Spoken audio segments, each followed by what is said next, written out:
Welcome back, ladies and gentlemen, to the channel. I know this is weird. This is a weird update, or like a weird video to drop all of a sudden. So to begin, I know I'm not my usual spot. I'm not just in a building. I'm in my apartment actually, so it's a little bit different. But to begin, sorry for the leap of absence. First off, I have been working my ass off trying to pay for cool things to put on the channel, and then B, attempting to like survive in this world, especially how radical it's getting. Not like radical politically, but how like steep, the economy's become. And then not only that, yeah, there is some radical politics going on 24/7 where people don't like you and they're willing to hurt you. So, yeah, that's great. So to begin, I have two MP5s still left of me.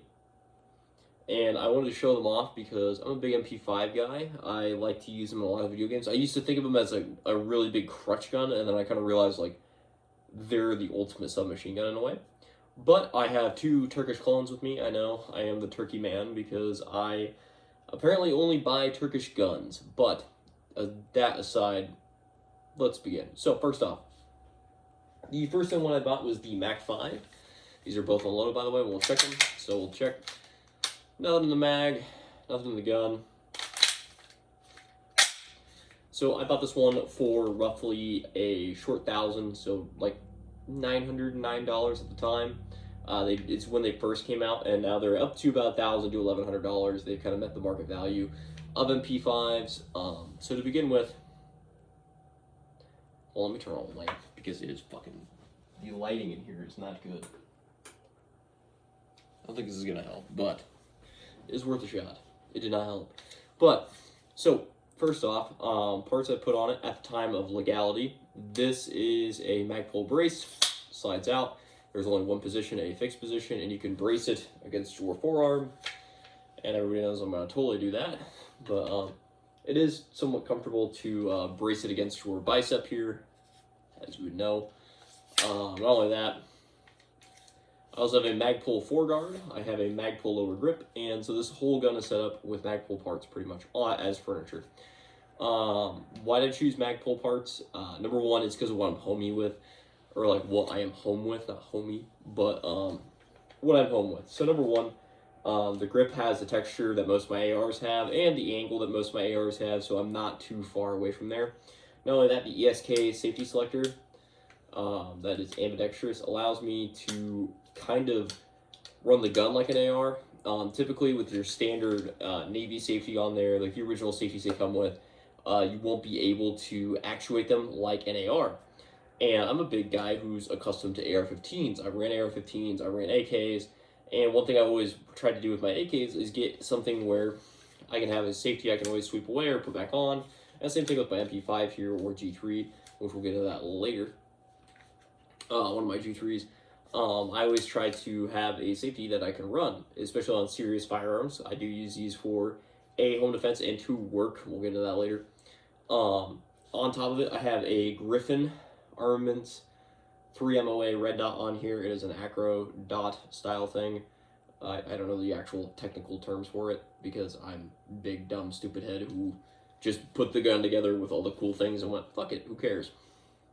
We have the Job Smart light on it from Tractor Supply. I know what you guys are going to say. Well, that's not a surefire mini scout. I'm going to tell you the exact same thing I tell everybody. If it works, I'm not going to go away from it. Are they cheap? Yes, they're $40 and they work. It's $360 lumen, or it's a 360 lumen light that casts. No, I think it's a 500 lumen light that casts out to 360 feet, something like that. So short 100 yards, which is fine with me. It runs pretty good for me. They have rechargeable batteries, etc. So for $40, I'm not too mad about that. I will run that any day. So the next thing is, why buy a Turkish MP5 over something like Germany? So to begin with, number one is money. German MP5s cost 3 times as much as this guy, and when this is fully put together, this gun roughly costs a short $1,000 less than the regular MP5s you'll see, German MP5s. And people will say, well, Zenith is a better quality MP5 and it's made here in the United States. Well, you'd be happy to know that Zenith is also made in Turkey. So, congrats. You played yourself once again. So once again, these are Turkish MP5s. They do work good. From what I know, from what everybody else says, they feel good. One thing I'll tell you right off the rip, when I put all my parts on it, it did not work. When I put all these parts on it, it did not want to work. I'm not saying here, this didn't make it work, but this, the brace and then the lower squeeze the receiver. So what I had to do was a little bit of quote-unquote file fitting. So basically what I had to do was go in there, remove some of the coating on the inside to allow me to have the bolt run, the actual gun to run. Now I know what some of you are going to say is like, oh no, he drummeled, oh god damn it. No, I did just file fitting, I did what I had to do to make it run, and when it started running 99% reliably, I pretty much just stopped touching it there. Ever since then, this gun has been completely reliable for me and has been running top notch. And I actually really enjoy this. So like Mac, strikes out of the park again. The Mac M2, which I'm going to get a video on eventually, and then there's the Mac 4, which are both copies of Vanelli M2s and M4s. Both great shotguns, both run really good. And I know a lot of people are going to say, well, you own a Turk Vanelli, so you're very sympathetic to the Turks. Yes, I am.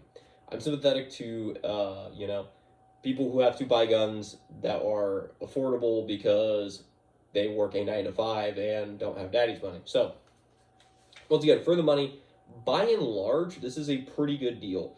It will come with 2 mags, a hard case, and a oil bottle, and a cleaning kit for your MP5. It is one of those cheap, shitty pocket cleaning kits. It'll come with a 1-point sling, because it'll just come with the end cap with the sling loop on the back, and you just kind of like run that sling and like tension run it, which I don't do. I don't like doing that, especially when there's braces around. I did have the SB Tactical side folding brace on this, but I wanted the like classic Navy style where you had the actual collapsing stock. This is not a stock brace, but I wanted that action, so I got the Magpul. The Magpul was like the cheapest out of all of them, and I know a lot of people are gonna say that thin brace must hurt when you shoot it. Yes, because a 9mm roller delay firearm kicks like a mule, apparently. This thing shoots like a poodle. I've had plenty of people shoot this thing, and people all say the same thing. It shoots very light. It shoots like none other. One of the ranges I was at, I took this out of my pack. I started shooting it, and the 2 guys in the booth next to me, one was wearing like the thin blue line hat or whatever, and I didn't know what he was about. He kept like looking at me. I'm like, what's up? And he goes, is that an actual MP5? And I'm like, it's not HK, but it is an MP5. And he goes, okay, cool. Could I shoot it? And I'm like, yeah, of course. So I just gave him, I said, let loose. I got plenty of rounds. I don't care. He shoots like 10, 15 rounds through it. And he grabs his buddy, you got to shoot this thing. He shoots like 5 rounds through it. And he goes, oh my god, that thing has no recoil. That thing is easy to shoot. And yeah, overall, this is just an extremely fun gun to have around. You can push it into serious stuff, which I'll get into later. But overall, like, my experience with this gun has been pretty positive, to say the least. I've had a lot of good experience with this firearm. Rear diopter like a G3. It works fine for me. Not saying it's great or anything. Zeroing it was kind of a pain, but I got it roughly zeroed to where I could hit a man-sized target at roughly 100 yards. So, not that big of a deal. As well as I got this guy zeroed for 50 yards for more of like a practical use, because height over bore, etc. And then I run the Magpul MS, I think it's MS1 or MS4 sling. I don't remember which one, but I run the Magpul sling because I'm very home to Magpul. Usually it's like my serious guys, I run like the Vickers slings, but this one I kind of just leave by my bedside, and it works good. I got a couple magazines with hollow points, which I did not bring with me because I don't want to bring live rounds to whatever I'm doing right now, which is recording. I just really like this gun. I think this gun's cool. I really think this gun is extremely cool, and I have had a lot of fun with it. I know a lot of people are going to say, oh, you can't C-clamp an MP5 because it blocks the sights. Well, got a optic that's really high above it, so I'm not too worried about it. The rail I got was from AIM Sports. It was like $8, and it's like supposed to be a GSG 5 rail for like their 22s that were clones of the... They were clones of the actual MP5 SD, but they were like a 22, and they had like a faux suppressor that literally looked like an HK MP5. and they ended up suing, or HK ended up suing them for like not necessarily copyright, but I don't know how it works. Not copyright. I can't think of it right now. Patent infringement, basically, or like something similar to it. So they ended up having to discontinue it, and that's now why we have the GSG16. If you know what that is, that's basically like a not MP5 MP5 22. I actually had one of those. I thought they were really cool. They jammed a lot. They were just a good range toy. I wouldn't say they're like a really good like practical gun, like for a bedside use or like for like competition shooting, because they're so unreliable. Maybe like hunting, like squirrel hunting, you could use that. Just because I wouldn't be too worried about it. I'd be pissed if like I missed a squirrel and I needed it to hit the squirrel. Not saying like the squirrel like has an IED or something, but aside from that, would I recommend this? Yes. If you are looking for an MP5 that meets the criteria of is an MP5, acts like an MP5, looks like an MP5, it shoots like an MP5, yes, this works. This is basically an MP5 without the HK stamp on it. And I'm going to hear that a lot in the comments, like, oh, Broke Boy couldn't even afford, like, a actual MP5. And I'm going to say this right now. You probably don't have an HK MP5 either. Probably. I don't know. I don't know what your budget is. But for the most part, I do think this is really cool. I think it's very fun. I just think it's really cool. The magazines, of course, are actual, like, HK pattern MP5 magazines, so they're roughly $50 a pop. You can go online to like Gun Mag Warehouse. Usually they have them cheaper for like $30 with the South Korean ones. The Turkish ones are actually made to a little bit higher quality, and they're roughly like $45 to about $50. And then of course the actual HK magazines are going to be $75. And you can find pretty much all the parts I got on this thing. I bought at hk.net, hkparts.net, and yeah, I've since then just been running them. I really like this thing. Probably one of my favorite guns. So I tried pushing it into one of my jobs, like so I'd have it at my work. I'm not gonna say what I do for work, but I will say it involves yeah, I need protection at work. I'll say that. Anyway, I tried pushing this one in. It wouldn't fit. The kind of company rules is if it fits in a backpack, you're fine. This did not fit in a backpack properly. Not even like a big Adidas like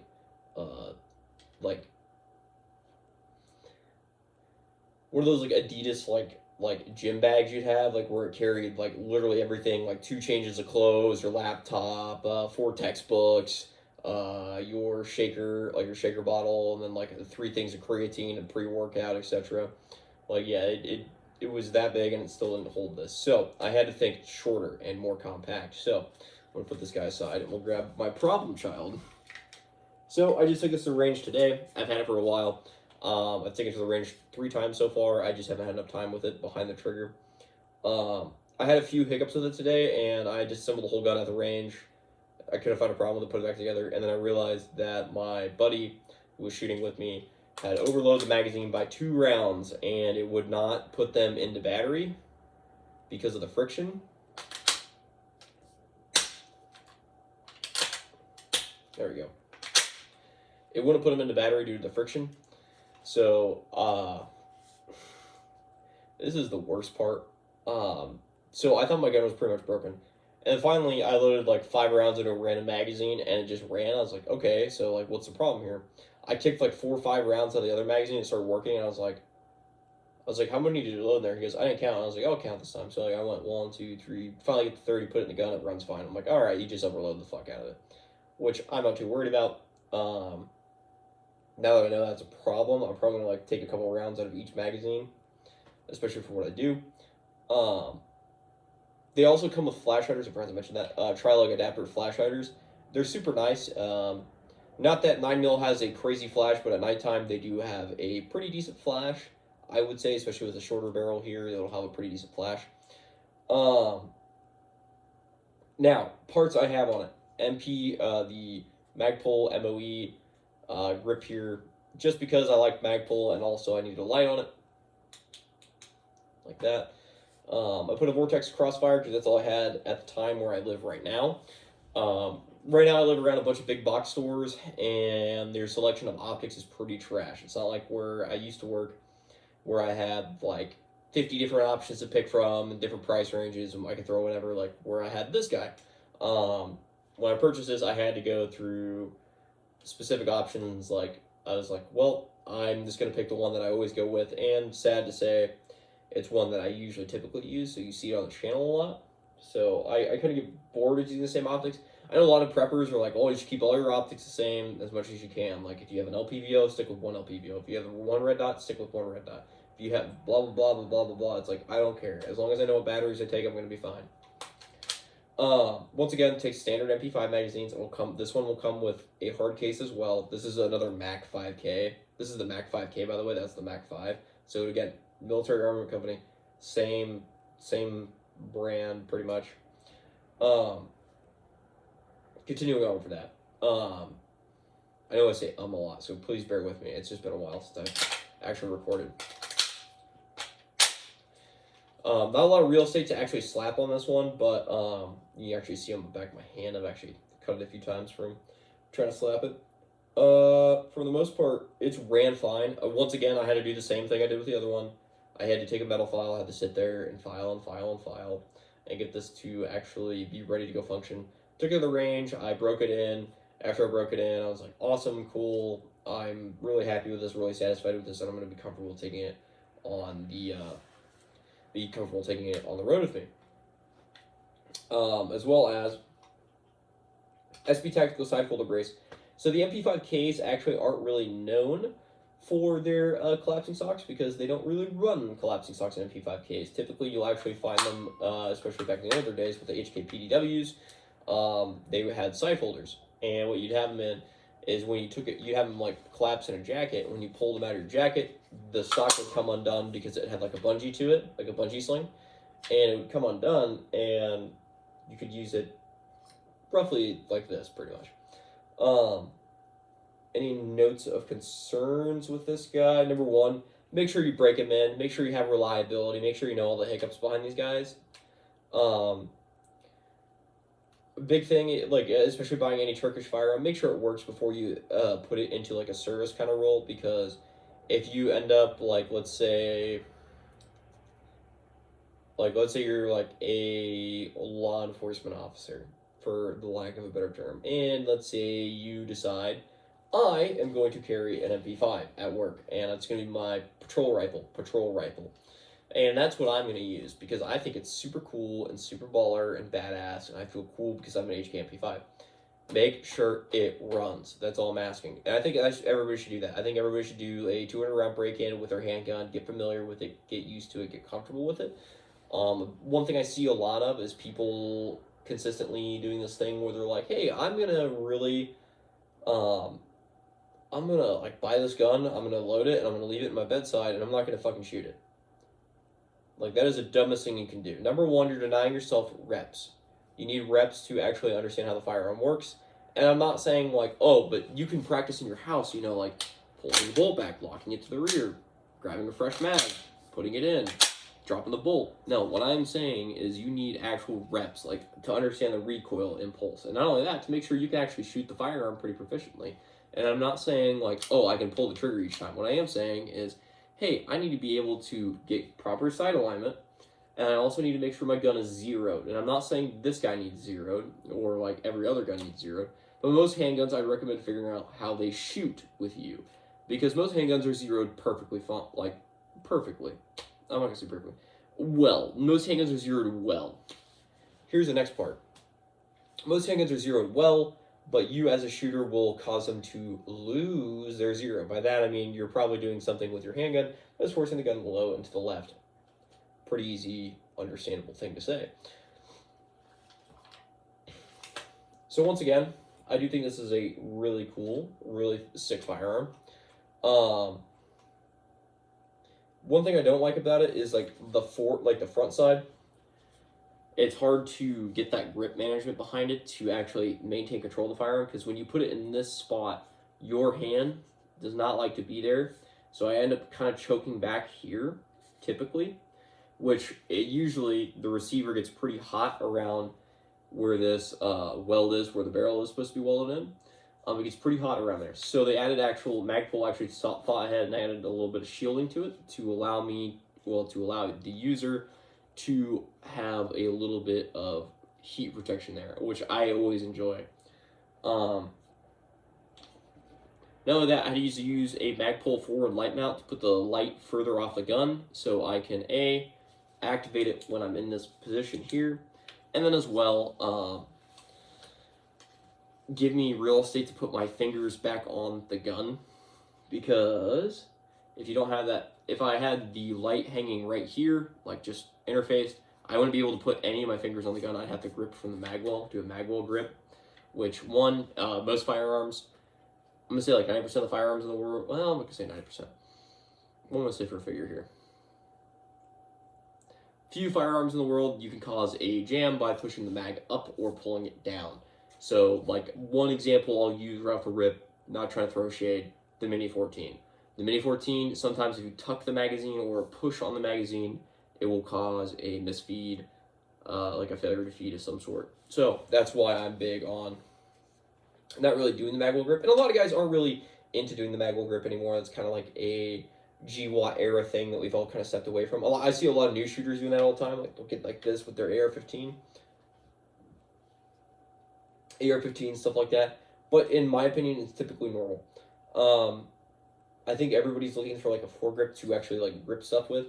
I would like the NFA to be repealed so I can stick a Magpul foregrip on this, so I could actually just like do a partial C clamp and actually have the grip. But I can't do anything about that. I'm not a lawmaker. I'm not part of the United States government. I can't do anything about that. At the time of recording, the NFA is still in effect, and not only that, we got the new ATF and FBI director in, so we should see something trickle down of that, where it's like, hey, like you can actually add some attachments like that are not normal to your gun, which would be nice. Like I said, simple tri-lug adapter. There is a thread cap under here that you can easily access and use.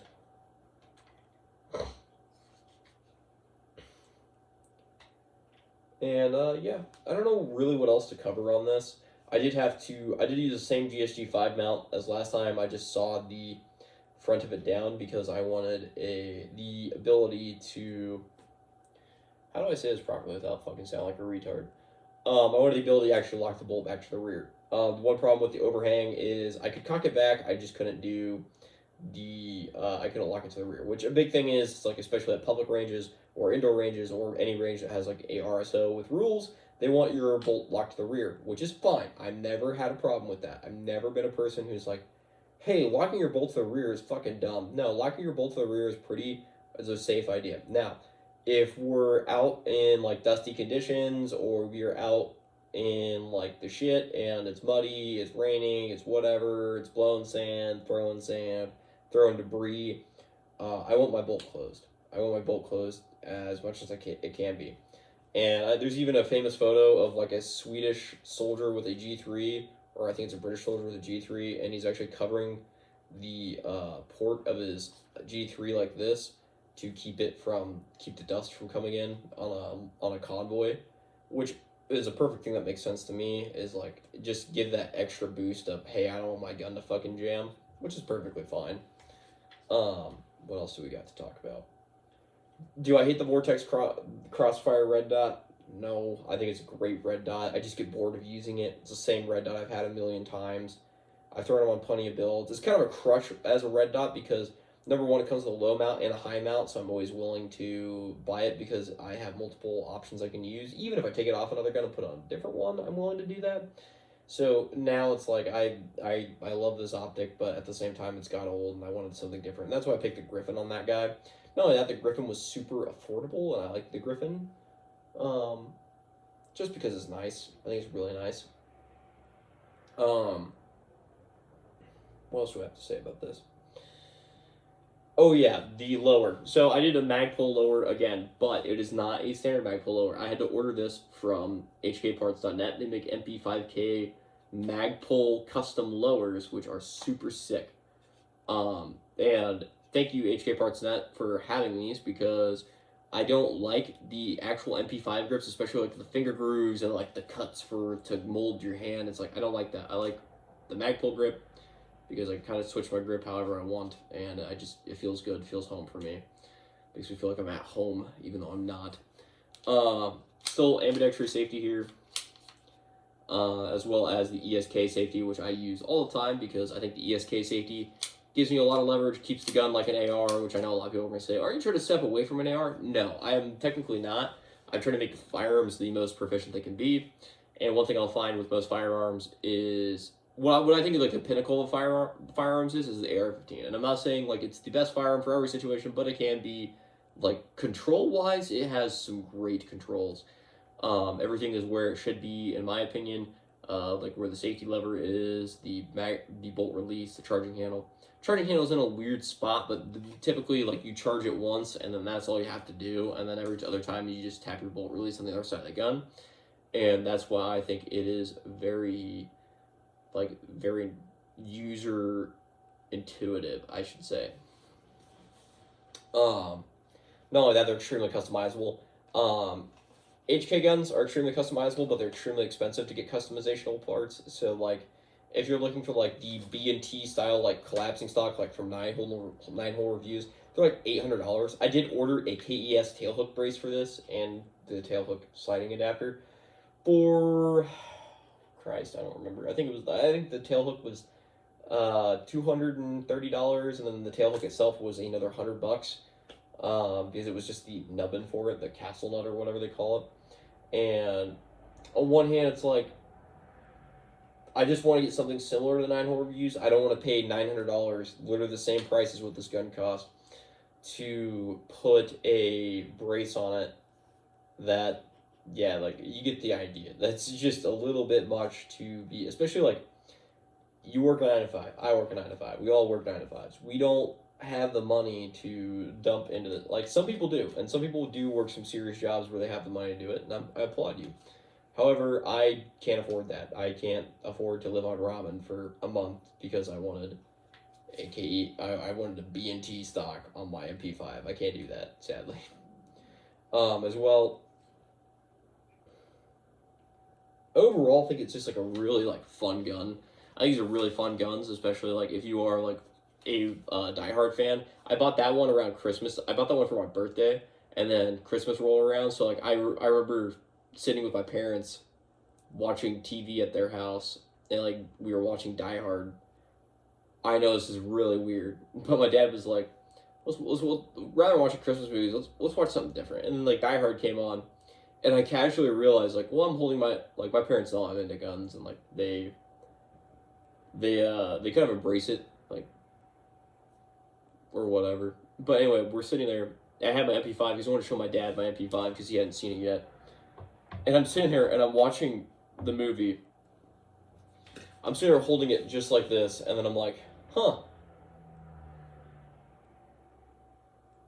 I'm like, wow, if you told me when I was 9 that I'd be holding the same gun that the main character from Die Hard hold. I don't remember his name, or nor do I remember actors' names. I know I'm never going to meet these people, so I just watch the stories and think they're cool. I think it's John McClane. Yeah, John McClane. I'm holding the gun that John McClane carries, and, like, it just makes me go like, wow, that is a crazy thought. Except those were HK94s where they only had the mag release on this side, and you had to take them out that way, rather than where we normally, us gamers or us actual gun guys, would find them with a paddle release. Once again, I think these are really cool guns. I think they're very affordable. I definitely think you could, I'm not going to say, like, swing it into a budget, but you definitely could afford one. It is one of those guns where it's 1,000 or sub 1,000 or a little over 1,000 in some places, and you definitely could afford this and use it for home defense. You could use it for, like, duty purposes. There's just a lot of things you could do with it. Like a giggle gun, just because of how cool it is and how low recoil. You can use it for competition shooting, as long as it's reliable. Like, that's my thing. Is, like, if you're gonna push it into, like, life and death or, like, speed things, make sure it's reliable. That's all I ask. Other than that, yeah, fucking go buck wild. Do what you want, you know. I really think this is a really cool gun. So let me know your thoughts down below. I don't care if like you're negative about it. Maybe like you're gonna call me poor because I bought Turkish clones. Once again, I'm gonna tell you everybody's probably doing it, and most of the HK forums where I see like all the HK MP5s and stuff like that, they're literally Turkish clones. Most like 90% of them are Turkish clones. They'll be like, here's my POF, here's my Zenith, here's my Mac, here's my. The only people who buy the actual like MP5 stuff are people who are rich, and I don't blame them. Like if they have their money, yes, go buy your cool stuff. You have earned it, my friend. However, at the same time, it's like don't shit on people who are like attempting to get by and then want to treat themselves with, something that's similar to yours. Because, I think in my opinion, imitation is the best sort of flattery. And that's why like I wear my mask. I thought Admin Results was a cool guy, and I was like, screw it. I want to be like him, and I want to make videos like him. Not in the style of like shooting like crazy good and shooting like and doing LARPing and stuff, but just delivering a message to you guys, because a lot of YouTubers will just review Gucci guns, so like that's why I'm reviewing this guy, because it's not super Gucci, but it does have some Gucci parts on it. It is a Gucci platform for an affordable budget. So I'm gonna end it here. I'm gonna thank you guys for watching, and as always, just have fun, and praise God, be safe, don't do anything I wouldn't do, and I guess one for the road. Hell yeah. So this is the part where I usually just start speaking randomly about dumb things and stuff like that. So to begin with, yeah, I like the MP5 and I like the HK roller delay series in general. I'm going to make a video on the G3A3 eventually and how I modernized it, and as well as I didn't really go over the history of the firearm, not because I don't know enough about it, but because I don't think I would do it justice like Nine Holes does or Ian McCullum. I do recommend you guys go check out their channels and their reviews on them or their overviews of the platform itself. They'll have more insight and more technical data than I do than just me saying, oh yeah, it's cool and I like the furniture.